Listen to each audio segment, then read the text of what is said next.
तो इस समय मैं दीपू चंद्र दास के घर पे हूँ, म्यानमार सिंह में है। और जैसे कि आपको याद होगा कि उनको पुलिस स्टेशन में रखा गया था, उनकी मारपीट हुई थी और उनके ऊपर ये आरोप उन लोगों ने लगाया था कि उन्होंने इस्लाम के खिलाफ कुछ कहा था, यहाँ जहाँ की दीपू चंद्र दास के परिवार वालों का कहना है कि ऐसा कुछ भी नहीं था। लेकिन हाँ, हिंदुओं पे अटैक होना यहाँ पे स्वाभाविक माना जाता है।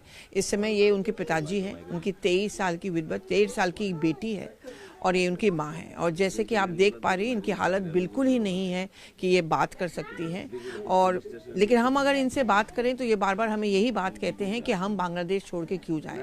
अगर आप चुनाव की बात करते हैं और ऐसे समय में ऐसा क्यों नहीं हो कि सब समुदाय के लोग एक साथ रह पाते हैं। इनके आंसू थमते नहीं और हमारे लिए बड़ा मुश्किल होता है इनसे कोई और सवाल पूछना, लेकिन फिर भी हम एक दो सवाल पूछने की कोशिश करेंगे।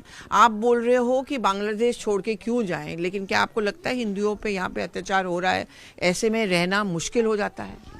আমরা সঠিক বিচার চাই, আমরা হিন্দুদের নিরাপত্তা চাই। বাংলাদেশে এ পর্যন্ত যে হিন্দু যে অঘটনগুলো ঘটছে, প্রতি মুহূর্তে এখানে হিন্দু পুরাণ হচ্ছে, মন্দির ভাঙা হচ্ছে, নারীর দর্শন হচ্ছে, কোনো বিচার নাই।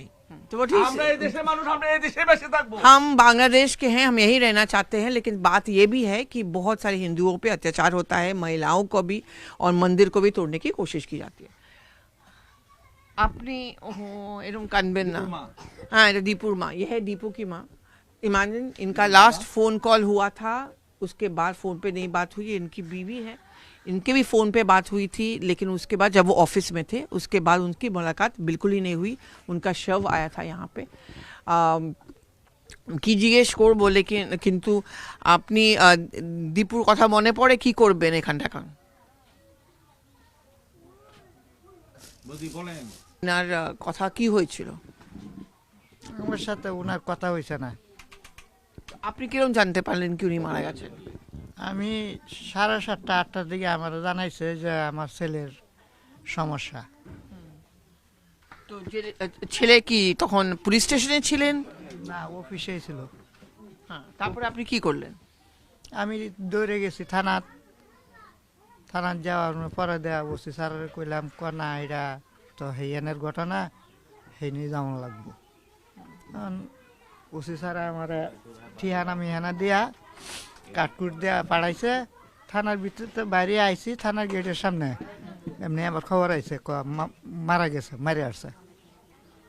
কেন মারলো ওনাকে? আমার ছেলে দীপুরে। हाँ, दीपू के কেন মারলো?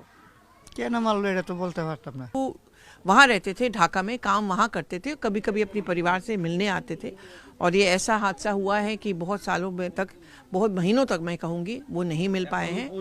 और अभी इनको ये इंतज़ार है कि सरकार ने इनको आश्वासन दिया है कि इनकी 1.5 साल की बेटी का और इनके परिवार का ख्याल रखेंगे। क्या ऐसा होगा? क्या ये अत्याचार बंद होगा? और जो चुनाव की बात हम कर रहे हैं बांग्लादेश में, क्या वो सही मायने में सही चुनाव होगा? क्योंकि एक गणतंत्र की बात जब हम कहते हैं तो ऐसे में सब समुदाय के लोग एक साथ रह पाएँ, खुश से रह पाएँ और इस तरह के आंसू ना बहे, वो सबसे अहम बात होती है।